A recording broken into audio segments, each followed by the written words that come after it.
Estamos começando mais um episódio do podcast Historicizar, um podcast aperiódico. E no episódio de hoje, mais uma entrevista.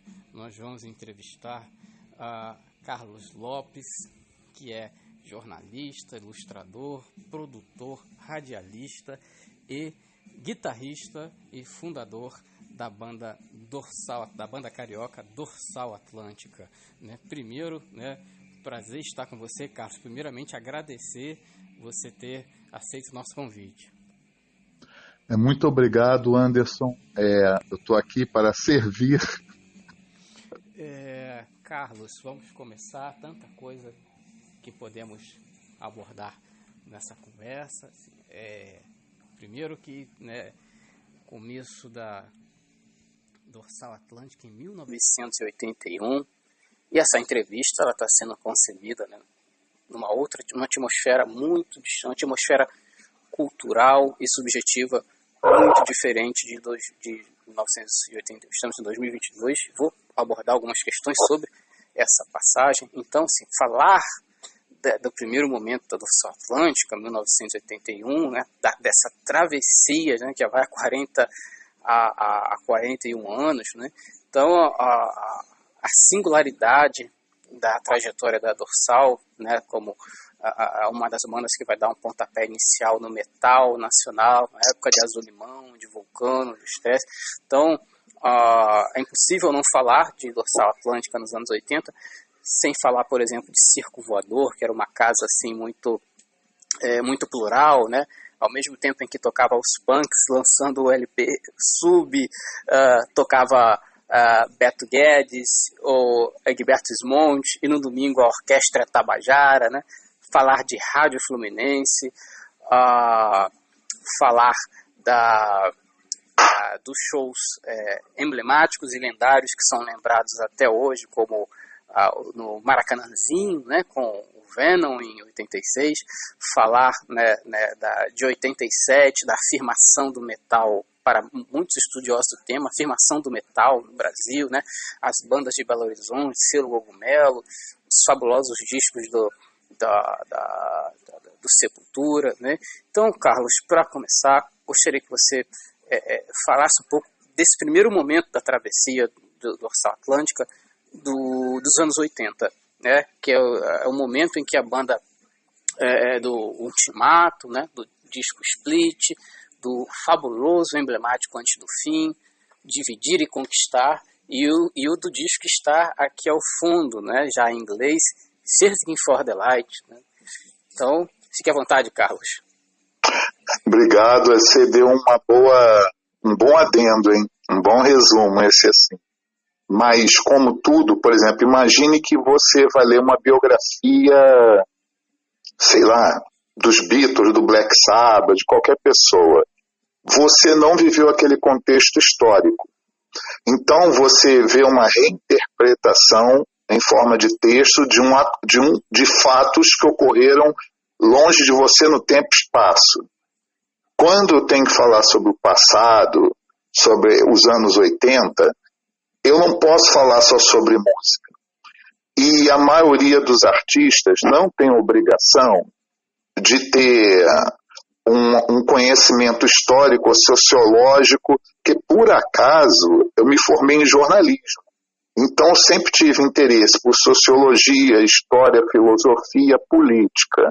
Isso não é comum no meio ou entre artistas, Os artistas assim, são muito parecidos com o público, estão sempre muito mais sintonizados no sentir do que no pensar. São uma expressão mais estética do que interna, de crescimento interno. Então a única coisa que eu posso falar para você assim, que simboliza bem esse período é que eu comecei a me interessar por rock na metade dos anos 70, com os Beatles. Aí eu fui crescendo, fui conhecendo outras bandas, o punk rock teve isso antes do hardcore, O punk rock teve uma função educacional para mim muito grande naquele período, que era uma ditadura, mas assim o tempo me fez ver com clareza que a gente vive em bolsões, porque hoje se fala muito em bolhas, A gente vive em bolsões culturais. Então, nos anos 70, por exemplo, quando surgiu o punk, ele mostrou pela primeira vez no Brasil, naquele rock daquele período que era muito branco, ele mostrou que tinha mulatos, mestiços, desculpa a palavra, né, afrodescendentes que poderiam tocar rock, mesmo sem ter dinheiro, condição social ou bons instrumentos. Então a revolução do punk rock se deu nisso e me estimulou a tocar. Mas eu gostava de muitas coisas, como eu falei, política, filosofia, e eu tanto gostava de punk rock antes do nascimento do hardcore, como eu gostava de Kiss, de Black Sabbath, sabe? E eu queria misturar tudo isso. Mas, eu tava numa viagem solitária, sabe? Porque a geração mais antiga não entendia. A minha geração também não entendia muito essa mistura.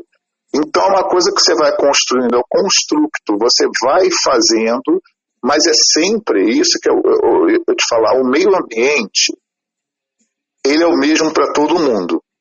O meio ambiente político, como já te falei, era uma ditadura. Mas a consequência, as decisões que você vai tomar são individuais. E desde aquele momento dos anos 80, eu sempre me senti uma figura solitária, como eu me sinto até hoje. Sabe? Você especificamente falando sobre os anos 80. Então foi um período de construção, que ele também não poderia ter nascido sozinho. Como você citou, no Rio de Janeiro teve que ter uma rádio, que era a Rádio Fluminense, e teve que ter um local para ter show, que as pessoas poderiam ir, que era o Circo Voador. Então você precisa sempre disso.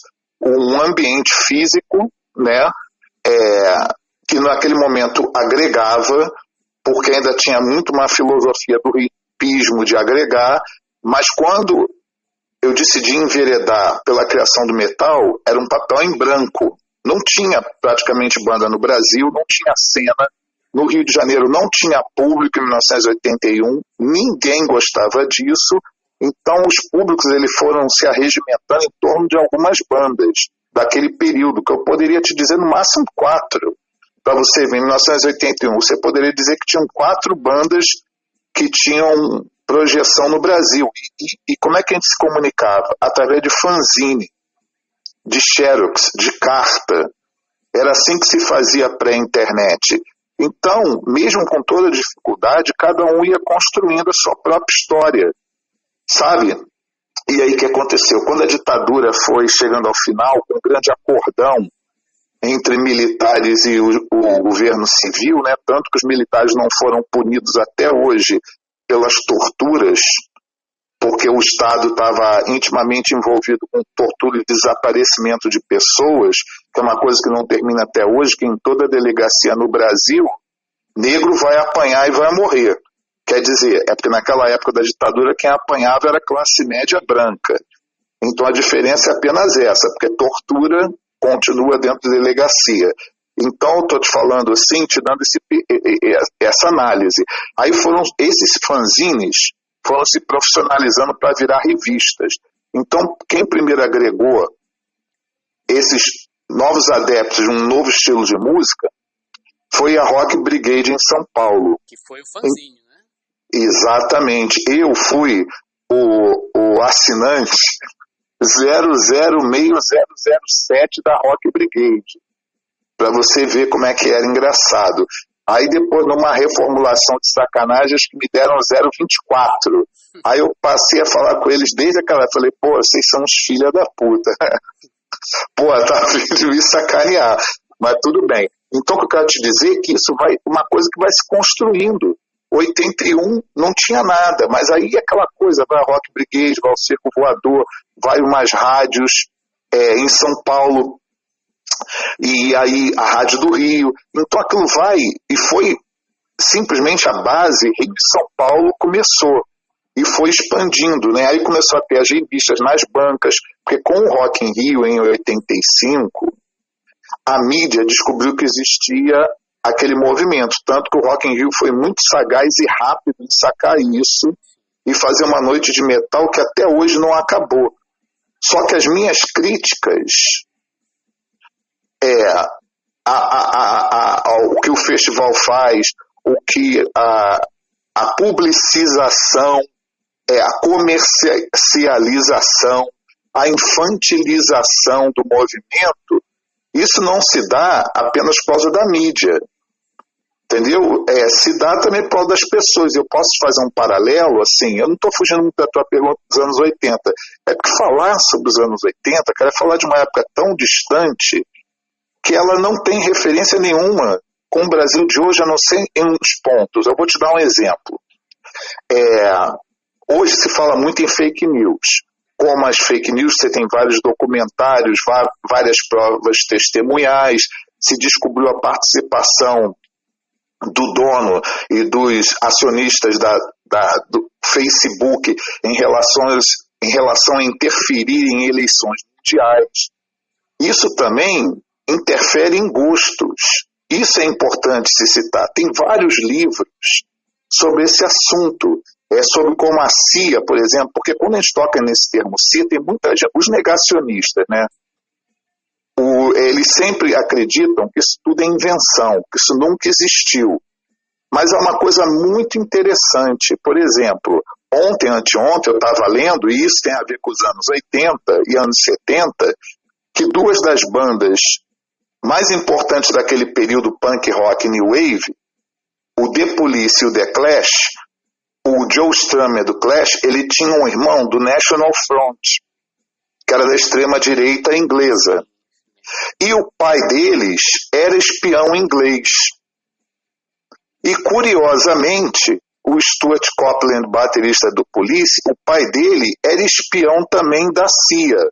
Só que o pai do Stuart Copeland, ele era mais verborrágico e ele falava. Então, na década de 80, ele deu uma entrevista falando: eu não estou entendendo mais o papel da CIA hoje em dia, porque, para mim, tinha que matar toda pessoa que fosse anti-Estados Unidos, para impedir que houvesse qualquer voz dissonante do mundo, seja de presidentes ou políticos contra os Estados Unidos. Isso o pai de Stuart Copeland falou claramente sobre isso, deu testemunho em entrevistas. Então, o que eu quero te dizer é que entender os anos 80 parece que é uma coisa perdida no tempo lá atrás, mas ele ainda tem muitas ligações como hoje. Por exemplo, você imaginava que alguém ainda iria falar em Guerra Fria em 2021, 22? Entendeu? Isso sempre vai existir, mas não tem o peso daquele momento histórico. A gente não está em 1961. A gente não está no pós-guerra, mas ficam puxando isso de novo lá do fundo do baú, porque intrinsecamente o mundo não mudou. Só que para encerrar o que eu vou te falar, porque é muita coisa para falar e eu não posso falar tudo, porque por isso que eu escrevi a biografia do Dorsal, lancei história em quadrinhos sobre o Dorsal, porque é uma forma de contar essa história sem ter que ficar me repetindo. Mas olha que curioso, uma coisa que é um erro filosófico, só que isso não é culpa de ninguém. Quando hoje um menino de 15 anos decide tocar heavy metal, decide ter a indumentária, seguir uma estética, seja old school ou new school, o que for que seja, entrar numa subcultura, ele está intimamente ligado aos fundadores do gênero.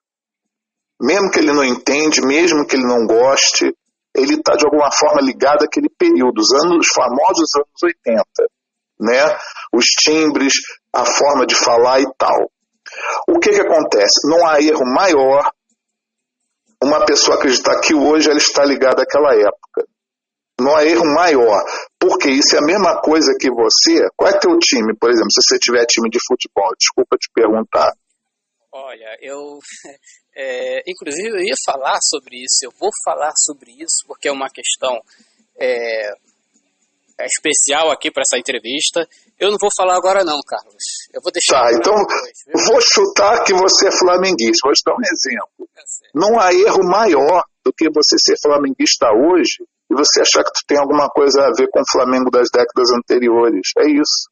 Sim. Entendeu? Isso é uma questão, para mim, isso é pontual. Entendeu? Porque, sabe a sensação que eu tenho quando eu tô falando as mesmas coisas, cara, desde que eu sou moleque. Só que eu era imaturo. Eu não tinha a vivência que eu tenho hoje. Eu não tenho as costas duras que eu tenho hoje, quando eu tinha 18 anos. Só que essas décadas, as 4 décadas de dorsal, elas não me mudaram, elas me amadureceram. Elas não me fizeram me desviar do meu caminho. Então, se hoje eu falo que eu não tenho nada a ver com a cena de heavy metal brasileira, que eu a renego, é porque é um processo de amadurecimento, que realmente não tem nada a ver comigo, entendeu? Eu sou como uma figura única dentro de um movimento que seguiu um caminho completamente diferente do que eu imaginava, mas como eu te falei, eu tinha 18, 17 anos. Eu era ingênuo. Na entrevista com o Silvio Essinger no jornal Globo. Exatamente. Eu nunca faço nada para imitar, para aparecer ou para querer ser diferente dos outros. Eu sou exatamente o que eu estou te falando. O problema é que o país caminhou para um lado e eu, por meu próprio comportamento, eu me autoexilei. Porque quando você não consegue mudar seu meio ambiente, as pessoas não te ouvem, a melhor coisa que você faz é pegar a viola, meter no saco e cair fora. Porque você vai ficar dando murro em ponta de faca. Aí o que eu fiz? Eu acabei com a dorsal logo após o Monsters of Rock, em 1998, em São Paulo. Ali eu estava no meu limite, decidi tocar rock and roll, MPB, soul music, baião, fiz tudo que eu queria. Passei 10 anos fazendo um monte de mistura que foi me amadurecendo.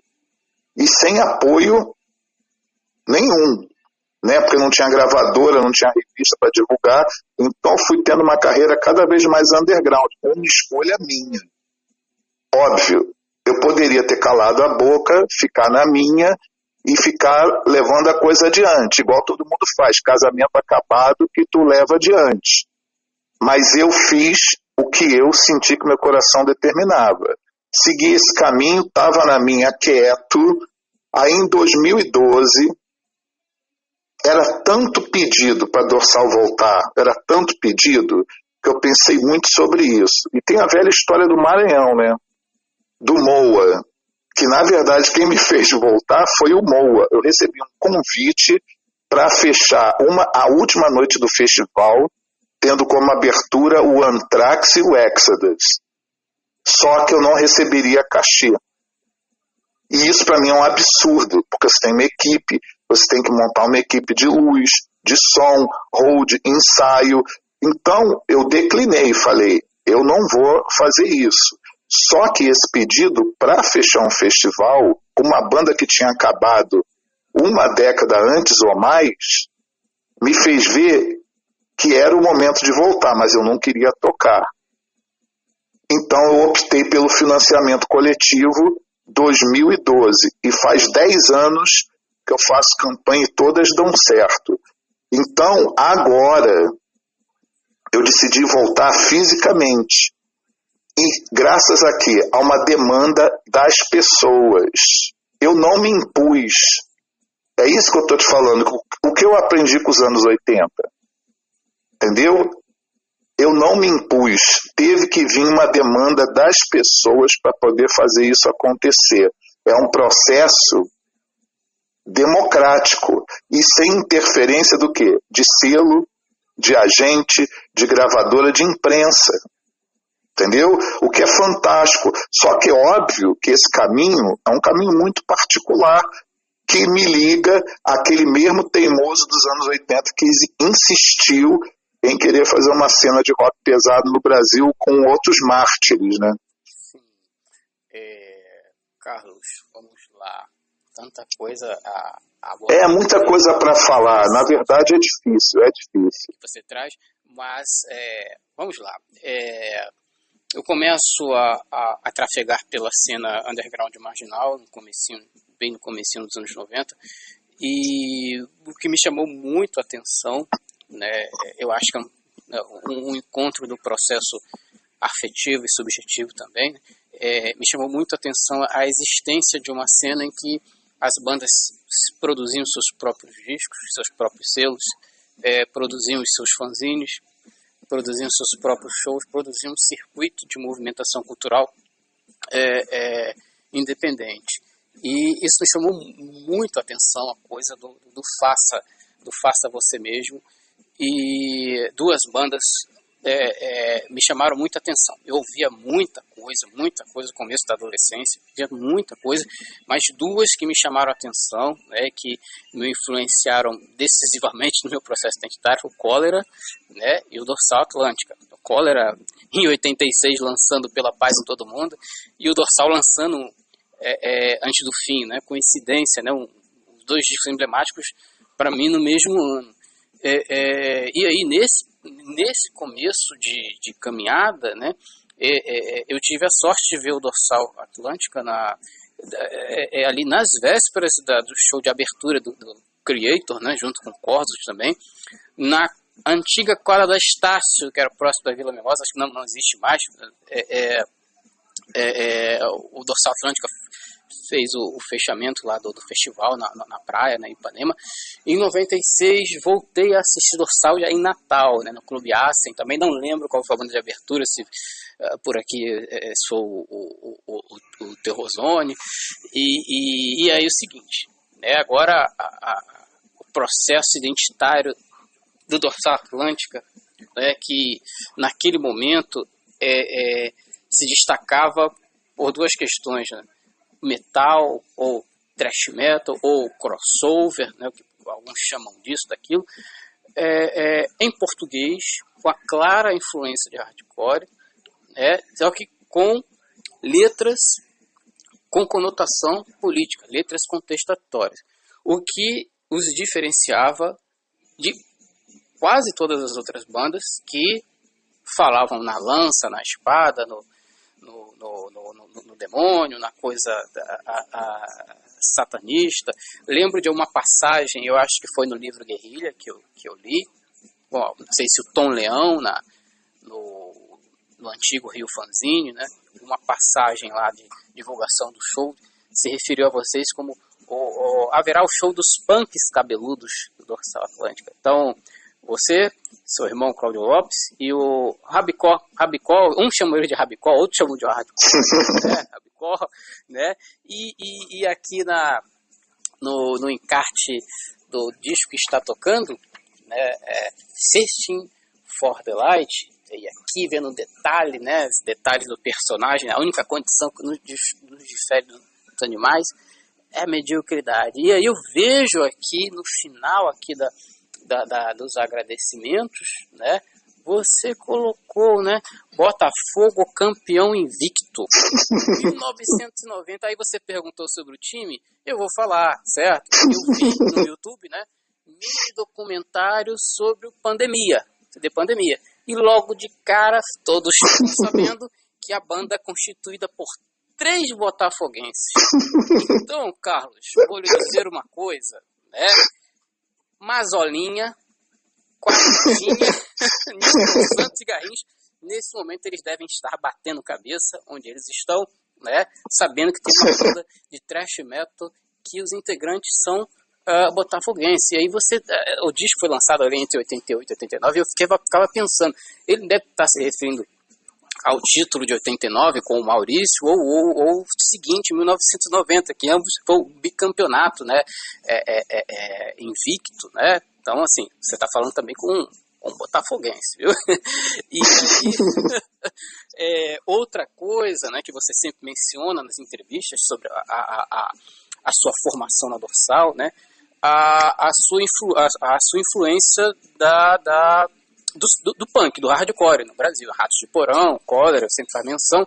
E aí eu não sei se aqui era um fanzinho ou num jornal, houve um show da banda Mustang, seu outro projeto, em Cabo Frio, em que o Cólera tocou, e tinha uma foto na matéria, uma foto do você, todos do Mustang, ladeados pelo Cólera, todo mundo junto ali. Eu falei, que bacana, Redson, Carlos Lopes e todo mundo junto, e aí eu pergunto, sobre esse processo identitário identitário da banda, do cantar em português, dessa metal e hardcore, e o Slayer. O Slayer foi uma grande influência para o Dorsal nesse período, do Slayer, Raging Blood, Show No Mercy, Hell Waits.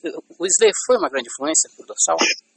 Sim, mas não só, né? Como eu te falei, para montar a banda em primeiro lugar, eu sou fã dos Beatles. Sim. Então depois eu tomei a decisão de tocar rock pesado. Por quê? Porque era uma página em branco no Brasil, não tinha nada.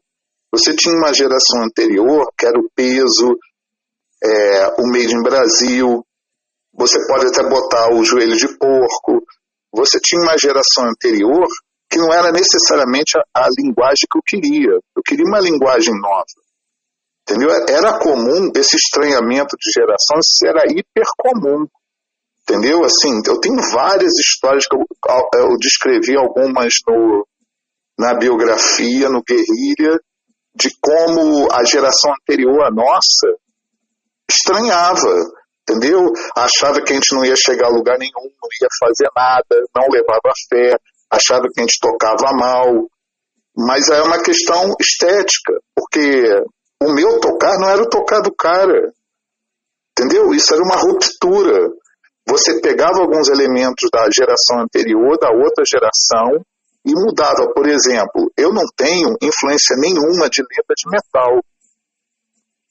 Entendeu? Por exemplo, as minhas influências são outras. Se você pegar, por exemplo, Tommy do The Who, o álbum branco dos Beatles, Sympathy for the Devil, Street Fighting Man dos Rolling Stones, e aí você mistura com música brasileira. Toda a minha lírica vem de Chico Buarque, Milton Nascimento, Belchior, Zé Ramalho. Não tem nada a ver com estrangeirismo, entendeu? Nunca teve a ver. Tanto que isso é o que me faz muito diferente de 99% das bandas. Isso desde aquela época, que eu não achava, como não acho até hoje, a lírica de banda de metal ou a lírica estrangeira digna de representar qualquer coisa. Entendeu? Isso, desculpa se o termo é forte ou não forte, mas é assim que eu pautei minha vida inteira. Eu, quando leio uma letra, sei lá, qualquer letra brasileira, principalmente do período que eu era criança e estava crescendo, né? Anos 60 para 70. Tá tudo ali, entendeu? Tem uma qualidade lírica incrível, a mensagem, a forma de escrever, o humanismo. Você no exterior, você só tem paralelo dentro do rock, né? Acho que Bob Dylan. Sim. Acho que mais ninguém, entendeu? Então lá era exceção. Olha que curioso, dentro do cenário de rock. O Bob Dylan até hoje é exceção. E no Brasil, escrever bem, nos anos 60 para 70, era comum. Obviamente, eram só intelectuais, né? Se você botar em termos práticos, eram intelectuais brancos, de formação, né? Tinham direito a conseguir ir para a faculdade, acesso a livros, filmes. Era uma outra classe social. Mas é óbvio que você não pode botar todo mundo no mesmo pacote. O maior exemplo disso, que um dos maiores gênios que surgiu no Brasil, um dos maiores gênios do mundo, é o Milton Nascimento. E ele não nasceu em berço de ouro, né? Então, você pode chegar nos anos 80 e falar, como foi importante o que o Renato Russo escreveu. Ele não era rico, mas teve uma base familiar, né, de classe média, que possibilitou a ele que ele tivesse acesso a livros. Aí teve um interesse pessoal dele, né, em ler, entender, estudar, crescer. Então tudo, o tempo inteiro, está em formação. Aí em outra entrevista, para eu te dar um exemplo, me perguntaram onde que eu acho que surgiu o Brasil de hoje. O Brasil que apoia torturador, que gosta que mulher seja estuprada, que acha que negro tem que ser torturado. Onde é que surgiu esse Brasil? No meio jovem, simbolicamente foi muito fácil detectar isso, mas eu também me senti um solitário ao ver isso e conversar com X, Y e J. Eu vi isso no Brasil, vinha através de uma mentalidade estadunidense de estupidez. Por exemplo, você lembra que na MTV começou a ser exibido Beavis and Butthead, começou a ser exibido um outro seriado, que era um cara que mergulhava em piscina de cocô. Eu esqueci o nome, é um nome em inglês. Ele pegava e entrava numa cabine de telefone, aí deixavam rolar essa cabine através de uma estrada. Então começou a haver um culto à imbecilização, ao não estudo, a você ser idiota, mas ter dinheiro, consumista. E isso começou no Brasil para a galera jovem dentro da MTV, mas é porque veio dos Estados Unidos e esses programas chegaram aqui e começaram a influenciar. Então aí, o que acontece? Começaram a surgir alguns programas brasileiros, né? O CQC, o Pânico. O CQC, se eu não me engano, até a matriz dele é argentina, se eu não estou enganado. E aí esses programas começaram a dar voz para essa galera toda que está no governo hoje, entendeu? E aí os jovens foram se identificando com aquilo através da mídia. Então a mídia começou a ter um papel de formar mau caráteres. E isso se torna para o jovem. Isso que eu quero te dizer, as gerações mais velhas sempre criticam as jovens, mas são as jovens que podem fazer as mudanças, e não as mais velhas, que têm maior resistência, preguiça e o corpo físico e mental nem vai. Então hoje a gente convive com o resultado, já que você citou os anos 90, a gente hoje convive com o resultado do que foi plantado nos anos 90. Enquanto eu, como artista, estava preocupado com causas humanistas, aí eu escrevi o Alea Jacta Est, que é o disco do Cristo Negro, que eu contei a história de um favelado carioca, que era Jesus pregando na favela, ele foi descoberto pelo sistema e foi crucificado. Ao vivo com transmissão do programa do Silvio Santos. Escrevi o Searching for the Light, que era sobre um jovem de um país imaginário que tinha um muro que separava os dois lados. Isso aí que acontece. Esse jovem, como todo operário, vivia em bueiro, esgoto, que era assim que a sociedade tratava. Todos viviam em esgoto e tinham direito a uma vez por ano participar de um carnaval, que era feito pela elite para estrangeiro. Nesse carnaval, os pobres eram perfilados e assassinados com fuzis pelos estrangeiros que pagavam para fazer isso. E, inclusive, isso foi a mesma coisa que apareceu nessa série nova no Round Six, que virou um fenômeno. Que é gente rica que vem e pode pegar fuzil e sair matando gente de outra classe. Então essas ideias sempre estão rolando para lá e para cá. Mas o que acontece? No metal, no rock pesado brasileiro, os anos 90, ele já estava bem estabilizado, né? Já existia muita banda, já existia turnê, revistas, uma mídia especializada, criou-se uma bolha, mas mesmo assim... Eu lembro de um texto da Rock Brigade muito curioso sobre esse disco do Cristo Negro, que chamando que o jeito que eu estava levando a banda, eu iria me tornar para sempre um herói coach. Entendeu?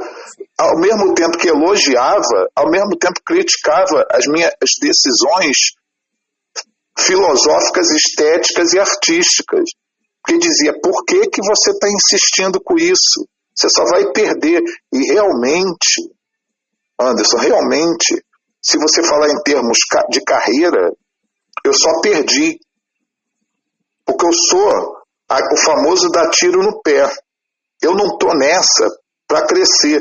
Então é muito fácil você ter um discurso. Vou te dar um exemplo típico, todo mundo ama, né? Um trabalho que todo mundo ama, ou a maioria das pessoas que gostam de rock pesado. Todo mundo gosta de War Pigs, do Black Sabbath, que fala sobre os males da guerra, do militarismo, mas eles não dão nomes aos bois, é uma coisa genérica, tá?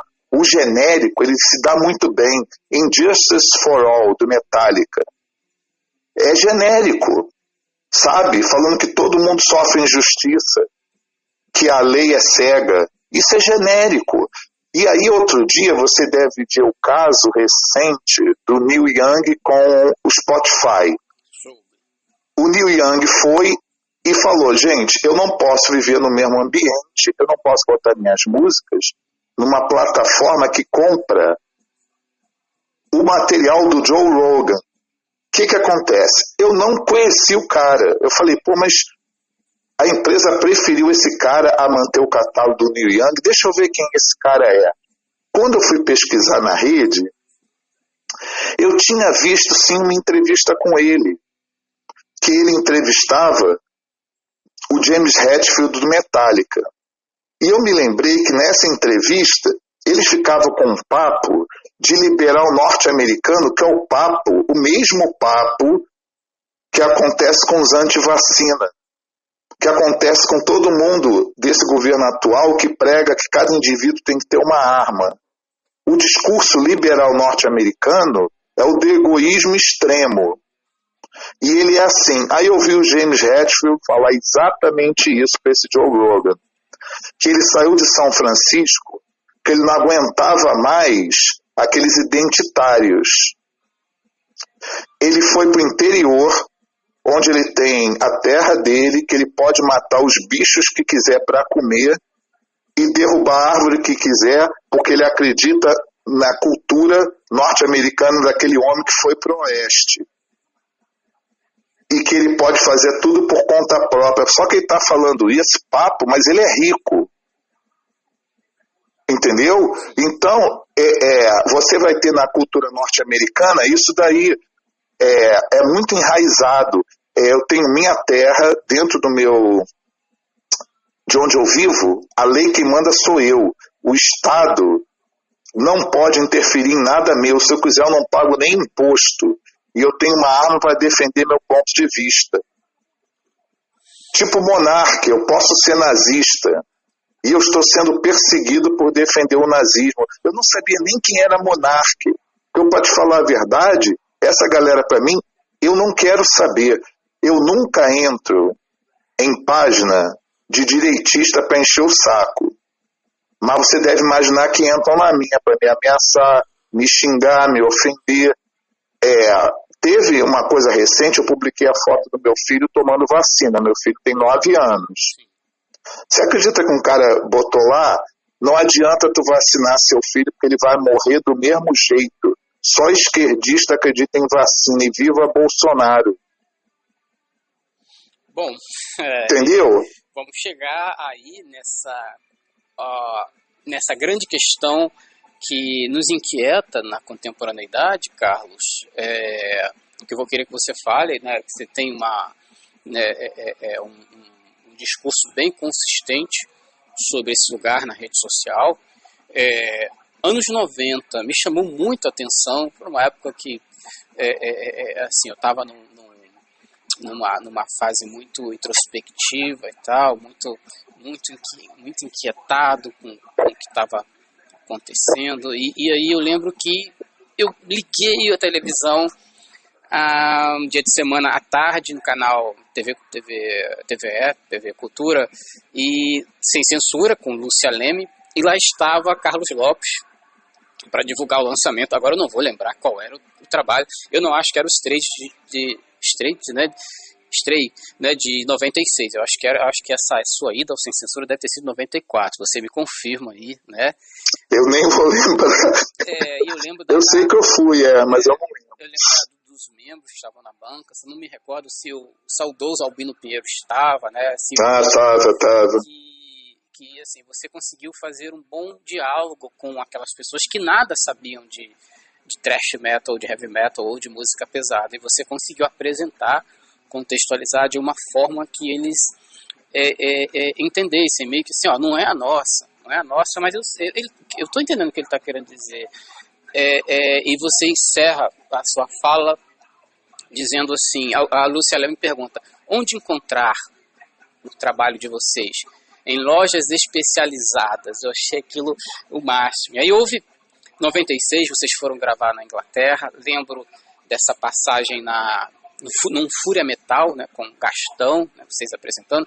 Houve a passagem de vocês pelo Monster of Rock, né, então assim, vocês têm uma história de tocar em festivais, já tocaram com Slayer, com Megadeth, com bandas como Exciter também, e outras tantas que eu não vou lembrar, outras bandas consideradas grandes, né, uma caminhada de abrir show para essas bandas, que isso foi mudando, né, e nos anos 90 você, nas entrevistas que eu já vi várias, você fala esse peso que foi dando na trajetória da Dorsal, da falta de profissionalismo, das dificuldades com quem organizava show, com os selos, né, e aí agora, recentemente, em fevereiro, né, vocês fizeram um show no Circo Voador com o Sepultura, né, que é uma banda que, nesse momento, anos 90, ganha uma projeção internacional impressionante. E aí vocês são convidados, né, os discípulos chamaram os mestres para abrir o show. Me lembro muito, quando se fala de Sepultura, eu me lembro muito da apresentação que eles fizeram no Rock in Rio 2, janeiro de 91. Eles estavam aqui com uma banda desconhecida do grande público. O público metal os conhecia, né? Morbid Vision, Bestial Devastation, Violent Remi, mas ali o grande público não, o público, a grande mídia não conhecia, até os ignorava, não existia contexto para o Sepultura. E aí, chegando na contemporaneidade, né, de lá para cá, você vem com o projeto como Mustang, Zina Le Monde, o jornal eletrônico Martelo, que eu cheguei a colaborar com alguns artigos, né, e aí viemos agora, né, que eu falei no começo, olha, Travessia 81-2022, estamos nessa fase de rede social, e essa contemporaneidade, ela tem descortinado questões muitíssimo delicadas. Então, me espanta hoje, a rede social, diz o Humberto Eco, né, deu voz a uma multidão de imbecis, o espantoso analfabetismo político de boa parte dos cidadãos comuns, no modo geral. Isso não é característica específica dos rapazes que tocam heavy metal no Brasil. Eles são produtos de uma sociedade. E aparece, né, num documentário chamado, que você participa, você dá seu depoimento, né, Fascismo no Heavy Metal. Então eu fiquei assim horrorizado, não com os headbangers em si, os cidadãos, que antes de headbangers são cidadãos de uma sociedade. Espantoso analfabetismo político daqueles rapazes que apareciam com tatuagem, com camisa preta, com cabelo grande, né, e que faziam música pesada, produziam uma transgressão estética, uma transgressão cultural, mas que não tinha nenhuma relação com a implicação, com a prática cotidiana deles, né? E aí, assim, quando você conhece muito bem, né, Ratos de Porão, né, João Gordo, Cólera, Olho Seco, e isso também respingou nessa geração punk. Claro que a análise que eu faço, ela não é anacrônica, né? Porque assim, aquelas bandas punks, o que elas fizeram, o que estava de acordo com aquela atmosfera. Mas eu vi, né, você estava na rede social, né, o vocalista do Olho Seco dizendo coisas horrorosas. Então assim, mas é punk? Ele toca numa banda punk para dizer isso? Será que ele está entendendo onde é que ele está pisando?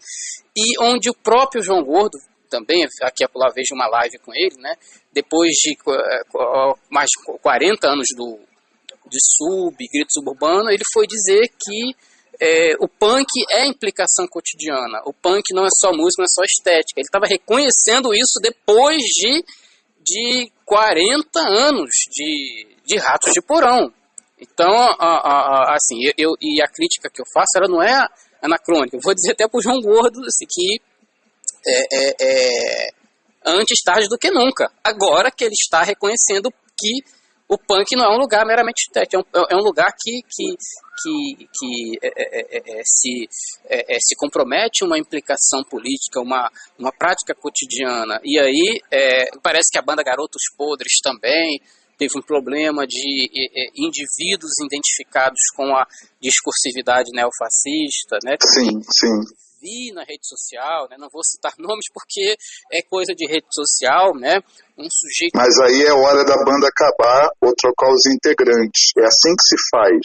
Você tanto troca por incompatibilidade de gênio, de caráter e inclusive plataforma política. Você já imaginou no Dorsal alguém tocar, eu toco Guerrilha, que é a favor da guerrilha do Araguaia, contra a ditadura militar, e ter um bolsonarista na banda?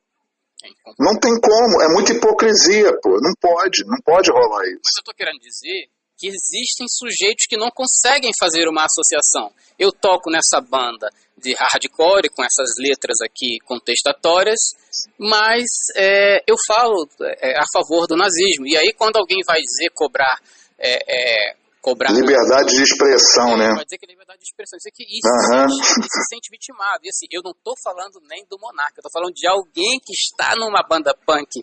Incrível. Garotos Podres, ou Olho Seco, ou João Gordo. Ou Ratos de Porão. Não foi o caso do João Gordo. O João Gordo, hoje ele faz uma outra leitura, um outro retrospecto da banda dele, que eu falo antes tarde do que nunca.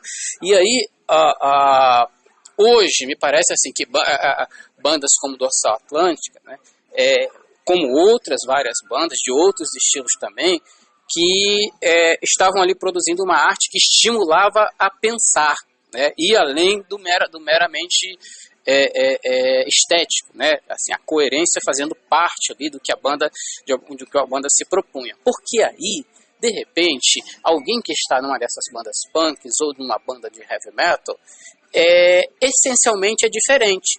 Ou, aparentemente, é diferente, mas essencialmente vai ser igual ao chimbinha ou ao chiclete com banana.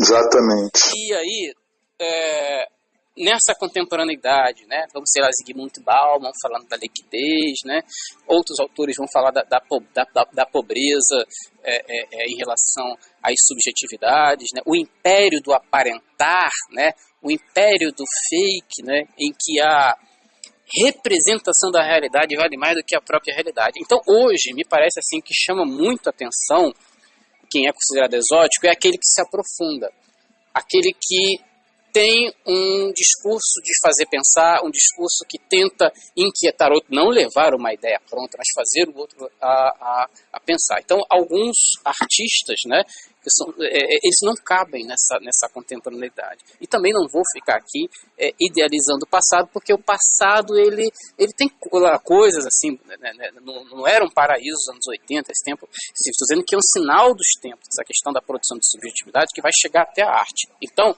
eu lhe pergunto... O Renato Russo hoje poderia ser fascista. O Cazuza poderia ser bolsonarista. Sim. Por isso que tem que desmistificar essas coisas. De que as pessoas sempre são as mesmas. Não, de jeito nenhum. De jeito nenhum.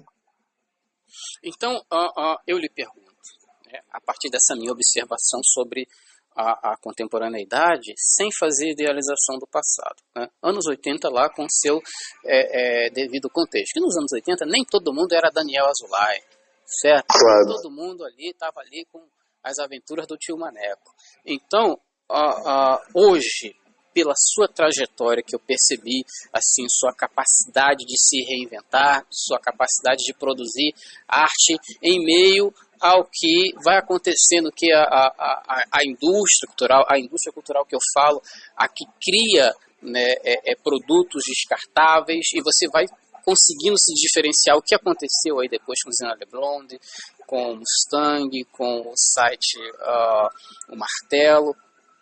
Hoje, o Carlos Lopes, né? Como é produzir hoje na contemporaneidade? O mais difícil de tudo é que é o seguinte: eu não sou mais criança, você tem uma sensibilidade mais madura em relação às coisas, mas você mantém a sua coerência quando você tem. Eu te diria o seguinte, que a sociedade brasileira não mudou muita coisa desde o Império.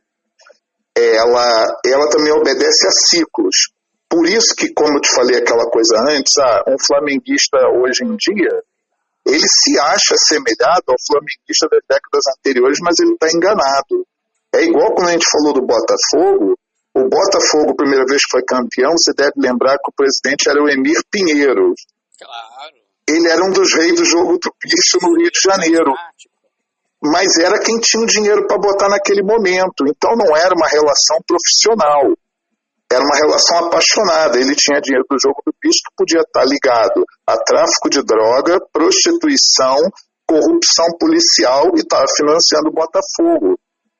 Então, isso é uma coisa que a gente pode ter uma relação superficial com as coisas ou profunda. E o meu problema sempre em relação às coisas é porque todo mundo mantém tudo, obviamente, por uma questão de entendimento, sempre superficial.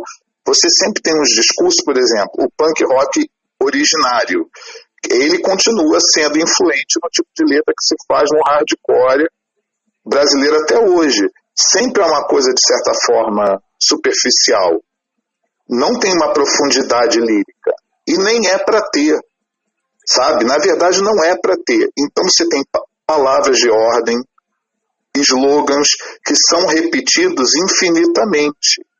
Seja o sistema é uma bosta, foda-se a igreja, a sociedade é escrota, viva as minorias, sempre o discurso está nisso. Só que isso aí, para te falar a verdade, Anderson, isso não é um problema meu, porque eu escolhi um caminho individual, sabe? Mas o que eu vejo, vendo recentemente, eu te dar o exemplo do próprio show no Rio de Janeiro, esse primeiro show com Sepultura. Como eu não era uma banda de abertura, mas uma banda que iria dividir o palco, e como era o primeiro show de retorno da banda, eu me senti no direito, como carioca, e por estar fazendo o primeiro show na cidade que eu nasci, de usar como plataforma política. Não fica claro para todo mundo, e nos releases isso estava escrito textualmente, claramente, que a Dorsal só voltou a gravar disco porque ela teve que ser reinventada. Então, se antes eu já tinha feito meus discursos políticos ou humanistas, desde o Dividir e Conquistar, o Search for the Light, o Musical Guide, o Alea Jacta Est, o Strait, estava tudo lá. O tempo inteiro estava tudo lá.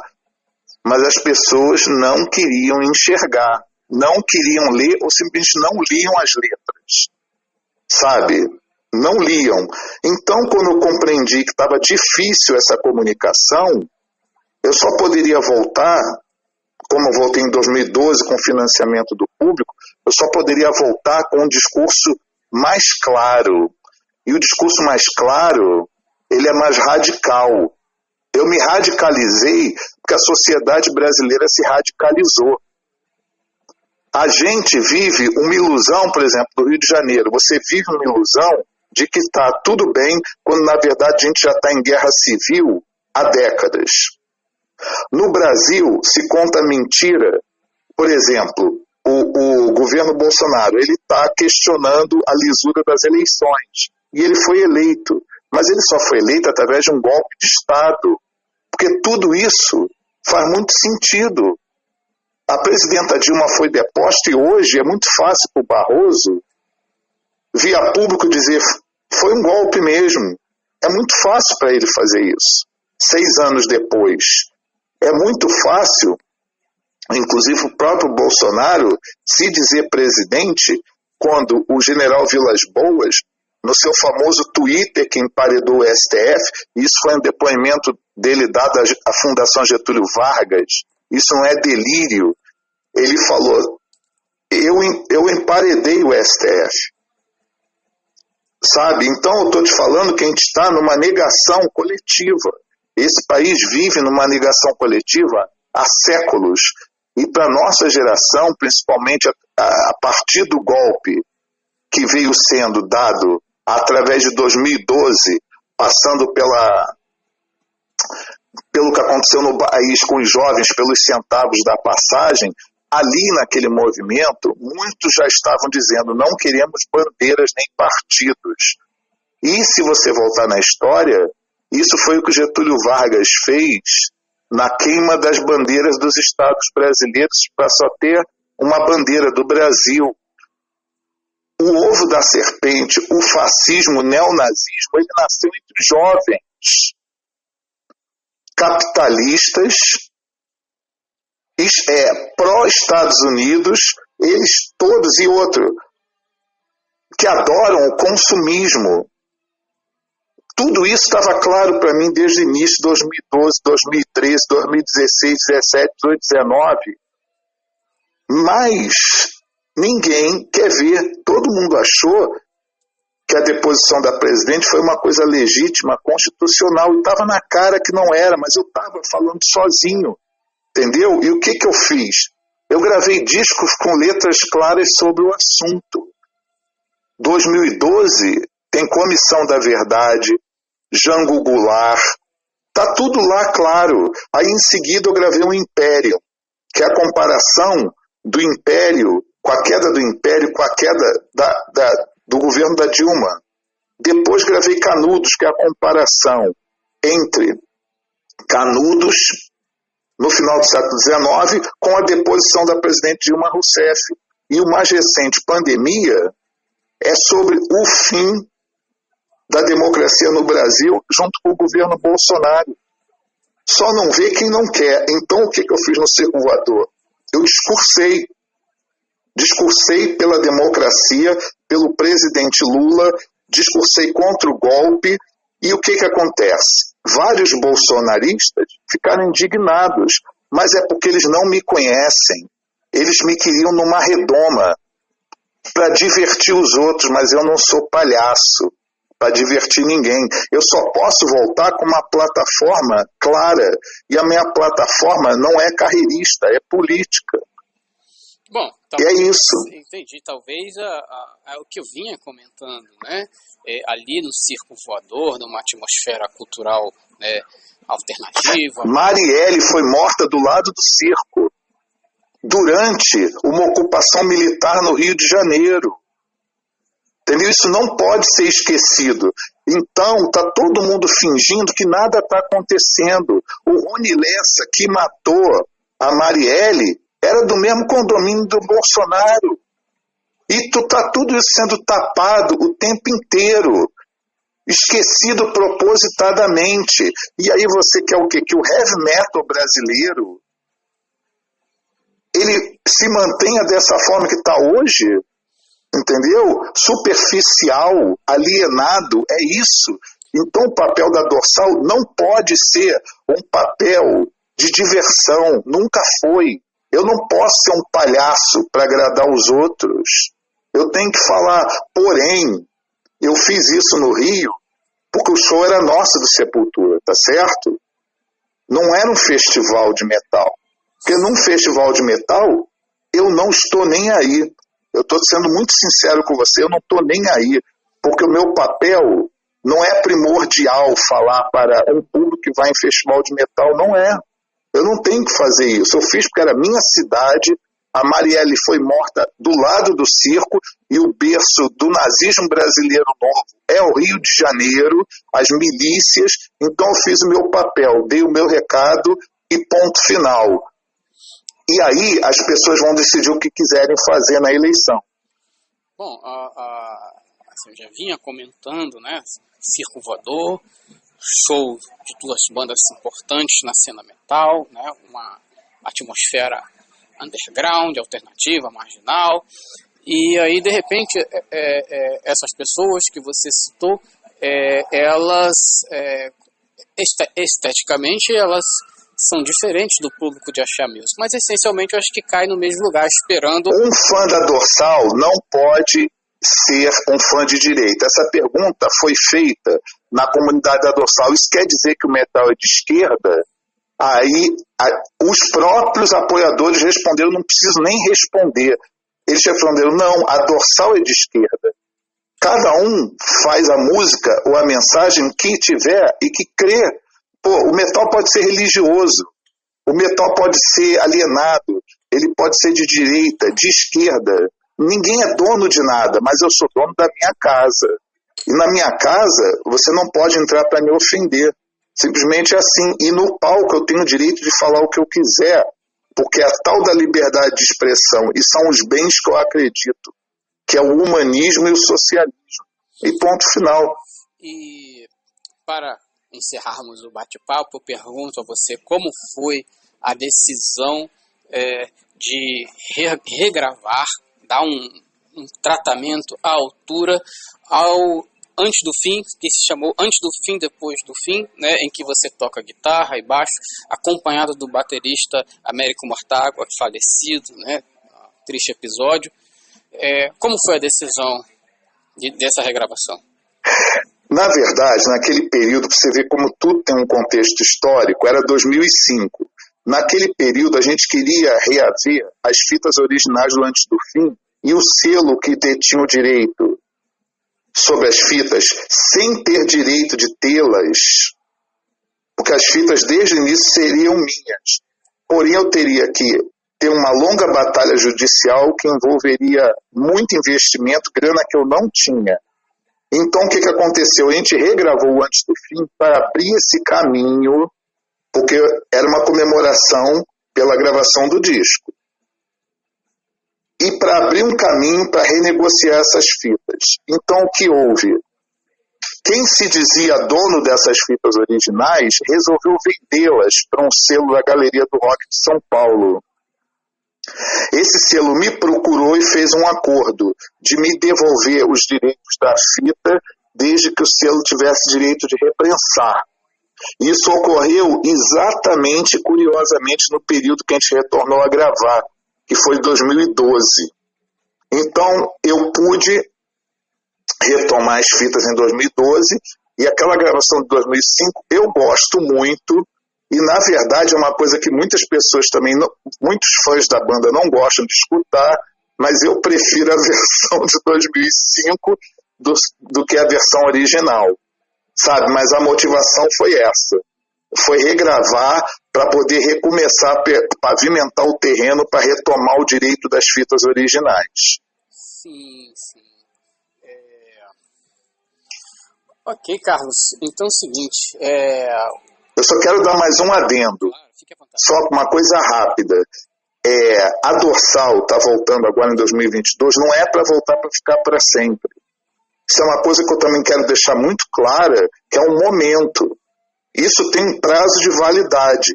Eu não voltei para voltar para a estrada o tempo inteiro, sabe? Eu não tenho interesse, vontade, saúde para pegar a estrada de novo. Então está sendo uma coisa profissional. A gente tem uma equipe que está montando, que tem que ser paga, que é técnico de som, técnico de luz, holds, empresário, ensaio, tudo isso tem um custo. Então, enquanto a gente puder tocar profissionalmente e essas pessoas poderem ser pagas e sobreviverem com o próprio trabalho, a banda vai durar.